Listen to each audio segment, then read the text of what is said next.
How to write an highly effective email to website admins. अगर आपने मेरी previous video देखी थी तो उस वीडियो में मैंने आपको ये गाइड किया था कि किस तरीके से हम हाई क्वालिटी एडमिन वेबसाइट्स को फाइंड आउट कर सकते हैं। उस वेबसाइट का डाटा हमने किस तरीके से कलेक्ट करना है और एक स्प्रेडशीट में किस तरीके से उसे स्टोर करना है। लेकिन आज की वीडियो में मैं आपको गाइड करने वाला हूं कि उन्हीं सेम वेबसाइट्स को हम पिच आउट कैसे करेंगे, किस तरह का टेम्पलेट यूज करते हुए हम उन्हें ईमेल लिखेंगे और कैसे उन वेबसाइट के एडमिन से हम बार्गेनिंग करके उन्हें फोर्स करेंगे कि वो अपनी प्रीमियम प्राइसिंग से बेसिक प्राइसिंग पर आ जाए। लेकिन वीडियो को स्टार्ट करने से पहले अगर अभी तक आपने चैनल को सब्सक्राइब नहीं किया तो सब्सक्राइब कर लें, बेल आइकन को प्रेस कर लें ताकि इस तरह की मजीद इंफॉर्मेटिव वीडियोस आपको नोटिफाई होती रहे। अस्सलाम वालेकुम, मैं हूं आपका दोस्त अब्दुल्ला नगरिया और जैसा कि हमने वीडियो के इंट्रोडक्शन में देखा था तो उसी टॉपिक को आज हम कंटिन्यू रखेंगे। अब आज हम ये देखेंगे कि किस तरीके से हमने वेबसाइट के एडमिन्स को ईमेल लिखनी है, कैसे उन्हें पिच आउट करके बार्गेनिंग करनी है और नेगोशिएशन करके कैसे उन्हें फोर्स करना है कि वो अपनी प्राइसिंग को कम करें। तो बगैर टाइम वेस्ट के आइए चलते सीधा स्क्रीन की तरफ और देखते कि ये कैसे इंप्लीमेंट करना है। अच्छा जी, अब ये आप लोगों को स्क्रीन तो नजर आ रही होगी, ठीक है। अब मैं आप लोगों को इसमें बताने लगा हूँ कि कैसे हमने जो है ईमेल सेंड करनी है, क्या टेम्पलेट होगा, ठीक है। पहली बात मैं आपको क्लियर करना चाहता हूँ कि जब भी आप एडमिन को ईमेल लिख रहे होगे तो कोई स्पेसिफिक टेम्पलेट नहीं है। आपने दूसरी वीडियोस में देखा होगा, मतलब उसमें आपको एक टेम्पलेट बताया जाता होगा कि मैं आपके ब्लॉग पर गया, ब्लॉग बहुत अच्छा लगा मुझे, या फिर आपकी वेबसाइट बहुत अच्छी लगी। ऐसे नहीं होता है, इसका टेम्पलेट कोई भी नहीं है। मैं आपको बताने लगा हूँ क्या सिंप्लिसिटी होगी। मैं आपके साथ मिलके 2 से 3 ईमेल सेंड करूंगा, ठीक है, और आपको बताऊंगा कि कितना सिंपल तरीके से ईमेल लिखा जाता है। और रिस्पॉन्स एडमिन का तो लाजमी आता है, इसलिए आता है भाई, आप एक बंदे को पे कर रहे हो और जिसे पैसे मिल रहे हैं तो वो आपको क्यों रिस्पॉन्स नहीं करेगा। तो रिस्पॉन्स का एडमिन की तरफ से 99% इशू होता ही नहीं है, रिस्पॉन्स लाजमी आता है, ठीक है। अब आपने कैसे ईमेल लिखनी है ये देखते हैं। ये वाली शीट थी जिसके अंदर मैंने जस्ट 3 वेबसाइट्स आपके साथ वो सबजिला वाली टेक्निक से ही वो लिस्ट डाउन की थी। आपने हो सकता है अगर काम किया था तो आपने ज्यादा वेबसाइट्स को क्या होगा, मुझे बहुत सारे डीएम्स भी आए थे, ईमेल्स भी आई थी कि वो लोग काम कर रहे हैं इस मेथड पे, बहुत से क्वेश्चंस आए थे। तो अगर आप काम कर रहे हैं इस पर, इसको इम्प्लीमेंट कर रहे हैं तो बहुत बेहतरीन मेथड है ये और बहुत अच्छी इन्वेंट्री आपके पास कलेक्ट होगी। और जितनी अच्छी इन्वेंट्री होगी उतने अच्छे पोटेंशियल और हाई पेइंग क्लाइंट्स आप क्लोज कर सकते हैं। एनीवेज, हमने यहाँ पर अभी मैं कोई भी पहली एक ईमेल ले लेता हूँ। लेट्स से मैं ये यूरोपियन बिजनेस रिव्यू इस वेबसाइट की ईमेल पिक कर लेता हूँ। अब आपने क्या करना है, ये हमारे पास है ईमेल, ठीक है। यहाँ पर आना है टू पर जाके, आपको पता है अगर ईमेल लिखने आती है तो यहाँ पर हम उस बंदे की ईमेल पेस्ट कर देते हैं जिसे ईमेल लिखनी। सब्जेक्ट क्या लिखना है, सब्जेक्ट जब आप कंटिन्यूअसली मेल कर रहे होंगे ना, लाइक आप चाह रहे हो कि आप हर एडमिन को इसी वक्त, आपके पास सारा डाटा कलेक्टेड, आप सबको एक साथ मेल करना चाह रहे हो, तो कोशिश करो कि सब्जेक्ट अपना बार बार चेंज करो ताकि आपकी मेल स्पैम में ना जाए, ठीक है। मेन बात यही है कि आपकी मेल स्पैम में ना जाए। सब्जेक्ट क्या लिखना है, सब्जेक्ट आप लिख सकते हो I need guest post on your website. हाँ, मैं आपको इसका ये कर सकता हूँ कि मैं आपको सब्जेक्ट लाइंस का पूरा एक टेम्पलेट कलेक्ट करके मैं आपको दे सकता हूँ लाजमी, ठीक है। या फिर आप लिख सकते हो want to advertise my content on your website. इसके अलावा आप जो है सब्जेक्ट लिख सकते हो needs to publish article on your website, ठीक है।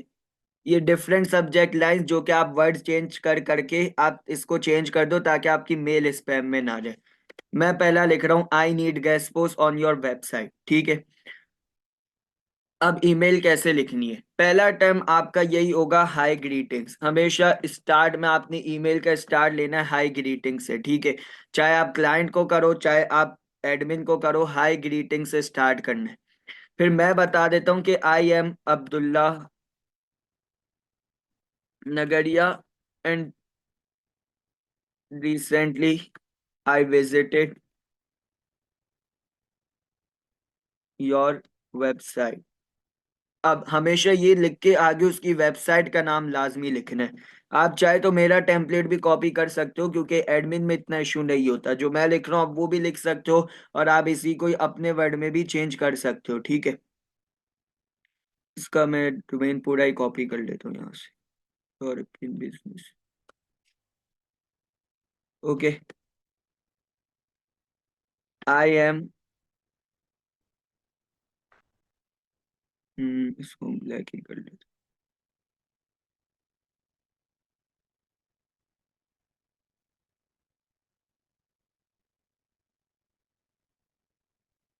I am quite attractive with your website stats. Stats कहते हैं हम किसको? स्टैट्स कहते हैं जो DA DRA ट्रैफिक है, ठीक है। And I have decided to publish my article on your website. Simple, direct काम की बात करनी है, कोई इधर उधर की बात नहीं करनी, इससे कि आप कैसे हो, क्या हाल चाल है, ये कर रहा हूँ मैं, वो कर रहा हूँ, ठीक है। डायरेक्ट काम की बात करनी है कि मैं आपकी वेबसाइट के स्टैट्स अच्छे लगे और मैं इस पर आर्टिकल पब्लिश करवाना चाहता हूँ,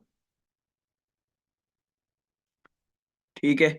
फिर आपने क्या लिखना है? फिर आगे आपने लिख देना please share following details with me in this regard. अब मैंने कहा इससे कि आप मुझसे ये सारी चीजें ना शेयर करो इस हवाले से कि क्या क्या चीजें गए। आप मुझे अब इसमें पहला मेरा सवाल है कि what will be the price for guest foods, how many, एक सेकेंड,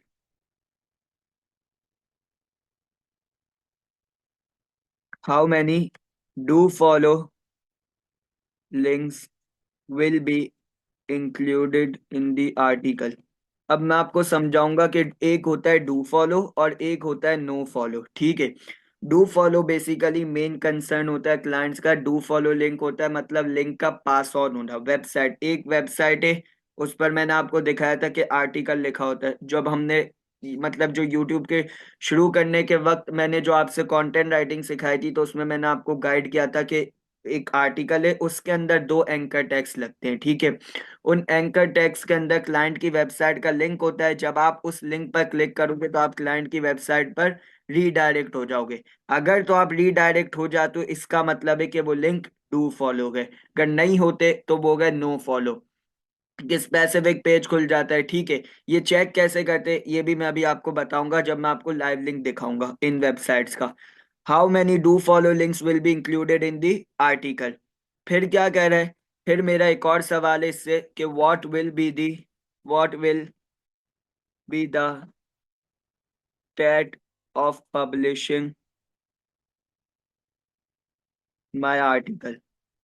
टेट को कहते हैं टर्न अराउंड टाइम, यानी कि जब मैं आपको आर्टिकल दूंगा और आप कितनी देर में मेरा आर्टिकल पब्लिश करके दोगे, इसके दरमियान जो टाइम होता है, आप कितनी देर में मेरा आर्टिकल पब्लिश करके दोगे।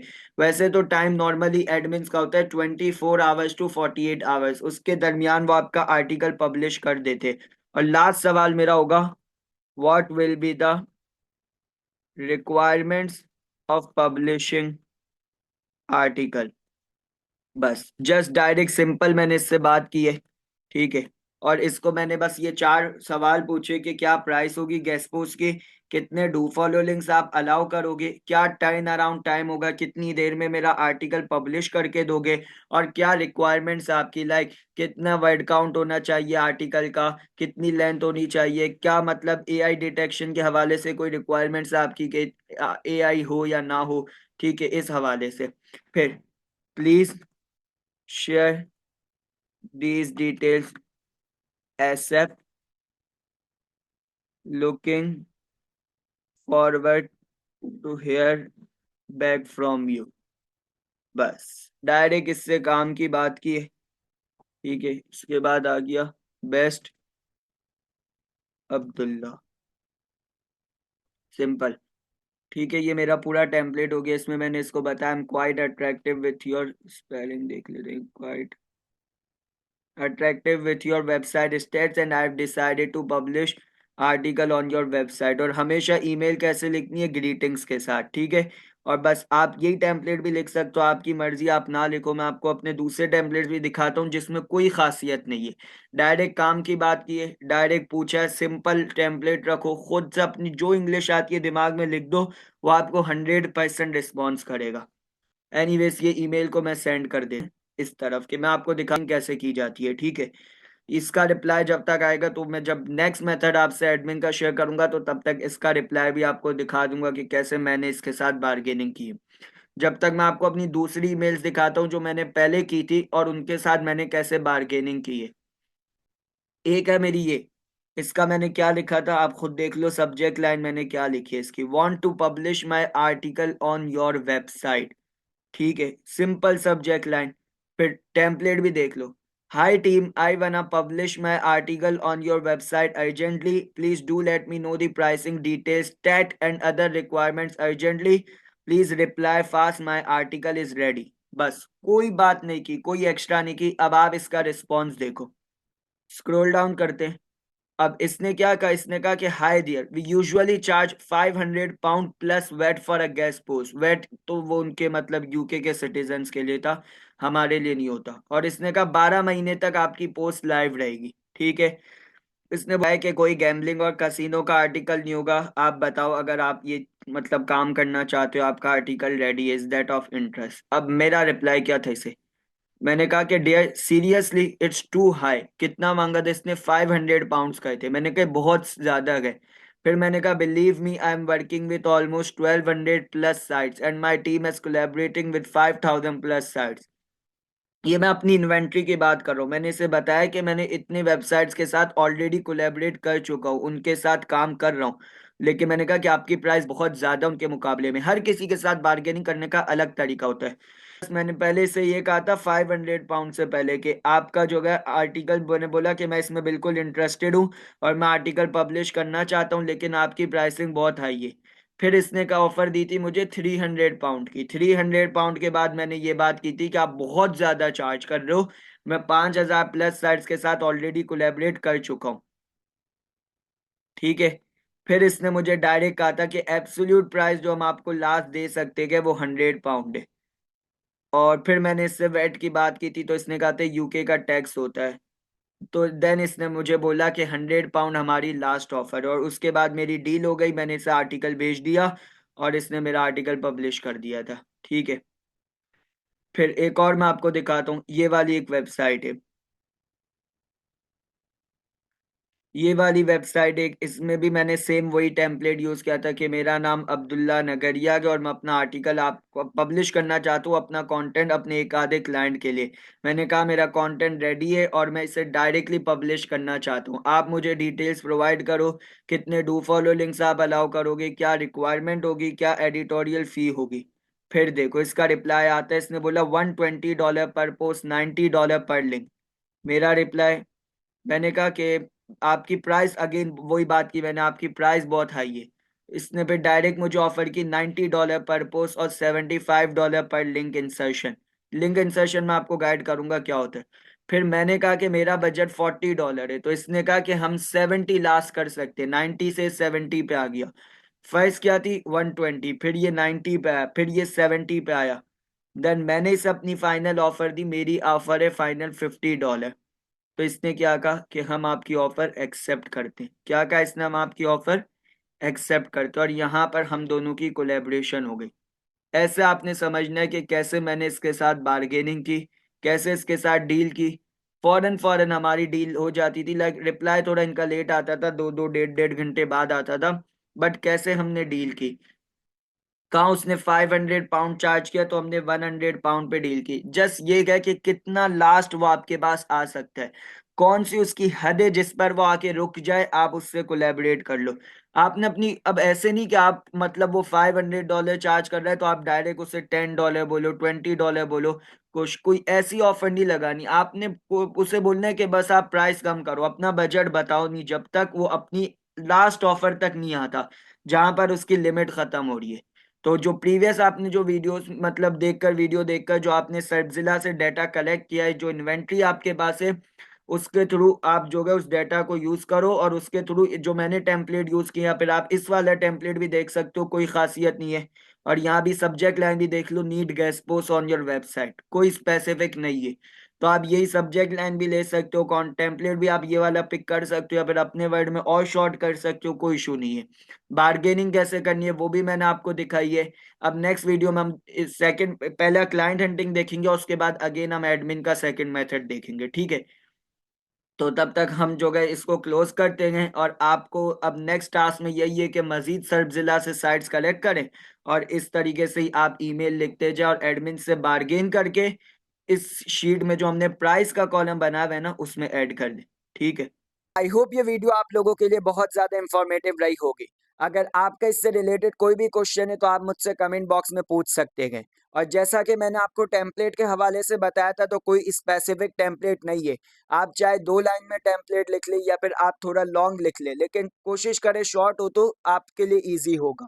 आप मेरे टेम्पलेट को भी कॉपी कर सकते हैं, मगर जैसा कि मैंने कहा था, तो सब्जेक्ट लाइन को थोड़ा चेंज कर दीजिएगा ताकि मेल स्पैम में जाने से अवॉइड हो।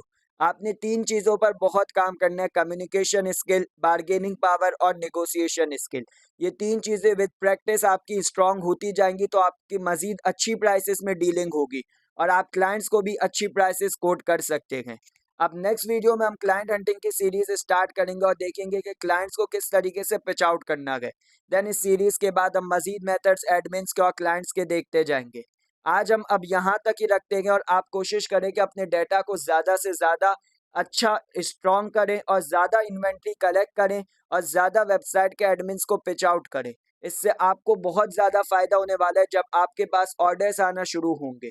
अब हम रखते हैं इस वीडियो को यहाँ तक ही, और मिलते हैं किसी अगली इंफॉर्मेटिव वीडियो में। मैं हूँ आपका दोस्त अब्दुल्ला नगरिया। अल्लाह हाफिज़।